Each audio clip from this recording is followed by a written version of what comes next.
Hello everyone, this is Mateo Kozlobich from Hard to Estonia, and basically I'll just start by saying back in June of this year I took a European trip to Europe. I did 3 nights Paris, France, 3 nights Amsterdam, the Netherlands, 3 nights Berlin, Germany, 3 nights Krakow, Poland, 3 nights Split, Croatia, and of course when it came to Italy there was 3 nights in Venice, 3 nights in Milano, 3 nights in Florence, which also had a bus trip to Tuscany, which I really enjoyed, and of course 3 nights in Rome.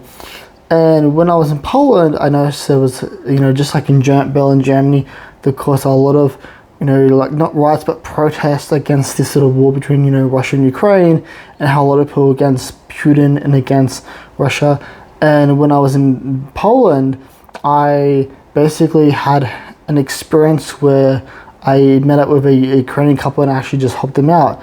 So basically it was really just like, start off with the story, I was like basically just having like lunch in Poland because my tourism dates got mixed up. So the first day it was like, visit Auschwitz-Birkenau, and then the second day it was visit Auschwitz-Birkenau again, and then go to see the Oscar Schindler enamel factory. That was not my fault, it was more to do with the tourism, honestly. I mean, the tour itself, but the tourism guides and flight attendants and stuff like that. And so basically there's a bit of a mix-up and, shit happened there. So I didn't do Auschwitz again because I would have done this twice already.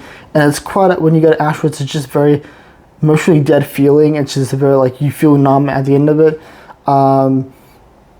Also, the Schindler enamel factory in Poland, it was just very history, but it wasn't so much about Oscar Schindler, it was just about his factory and what he did with the Polish Jews in Poland back then, and also just about what happened with them during Nazi occupation in Poland. And so when I was having lunch and waiting for to go to Oscar Schindler enamel factory, a couple came up to me and asked me what time it is. And of course, I pretty much gave them the time through my phone, and then I said, like, they were like, oh, where am I from? And I was like, oh, I'm from Sydney, Australia. And I said, well, where are you guys from? And they said, oh, we're from Ukraine. And I was like, oh, Ukraine, the war in Ukraine. And they kind of told me about the story of how they had a lot of things in their lives and how it's been all taken away from them. And also the concept of how they kind of living, at that time they're living at a train station in Poland, and it felt like it wasn't a sort of bad for them because they're like grown up, so adults, like a little older than me, but it was just more the pain of the suffering of their daughter kind of growing up in that situation a bit for a couple of days and nights until they can become citizens of Poland. And so the husband told me, like you could buy us some food and stuff. I was like, oh, maybe just lunch for me, lunch to them. And so we ended up going to like a little bit of a grocery store in Poland. I bought them a whole bunch of groceries, and I was like, oh, so now I'm actually buying the groceries. I didn't realize, like, it took me a while when I was in Europe to figure out how euros worked and to figure how, how financial things happen over there. I realized I didn't have that. Like, if something was a lot of money, I was actually paying a lot less. Like when I was paying in euros, I was like, in my head, euros felt like hundreds of thousands of dollars. So if someone said it was 4 euros, I would think of $40 or $400. It took me to Italy to figure out how euros actually worked. And so I bought them like a lot of food and a lot of groceries, and I helped out with that. And luckily, I didn't, not trying to sound greedy or anything, but luckily I didn't have to pay too much, of course, because also I don't come from much money either. Like, I didn't really have that much money when I went to Europe. And I was helping them out, and we were kind of like discussing about sort of like how Europe is kind of treating the whole Russian-Ukraine crisis, and also like I said, how the Germans are still trying to learn from their mistakes from World War II with the Nazis, and just like how even when I was in Auschwitz, a tourism guide said that actually there was a big rise in neo-Nazis in Germany, and since Putin then invaded Ukraine, they settled down. Those neo-Nazis settled down. And so when I was in Poland helping this family out, I bought them some groceries and stuff, and I gave them also like my 50 euro, because I was just like, I don't have any use for it. Like, I'm not really a citizen of this country. I come from Sydney, Australia. Like, I just feel like they had more use for it than I did, and I gave it to them. And I said I helped them out, not because it's like, like they needed help and that's the kind of person, I am.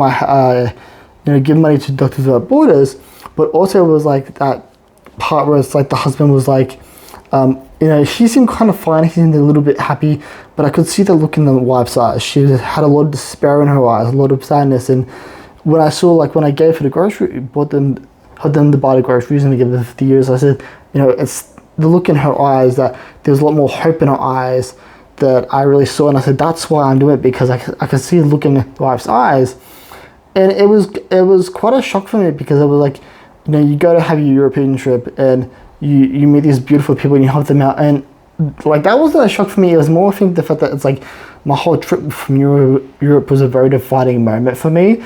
And when you hear all these things about all these wars happening in this world, it's one to see in the papers, it's one to see on YouTube or social media or the news, but someone had that experience there, that's a completely different experience. It kind of does change you a bit.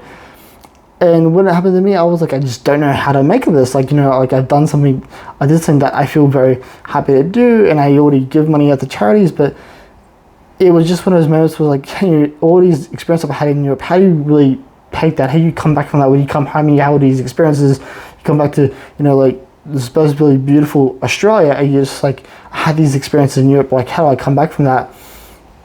And so when I basically bought them all the groceries, I gave them the €50, like they were happy, and I was happy because they were happy, and we blew each other kisses and stuff. And it was just fun. And even like when I went to Auschwitz, I mean not Auschwitz, but I went to Auschwitz now factory, it was just that feeling. It's like you kind of like living a bit of history in a way, because of all these wars and what happened back then. It was like you go over there and it's like history repeats itself. And so basically that's like my story. I just wanted to share it with the world. So this is my name is Matthew Kozlovich, and this is How to Trace Stony.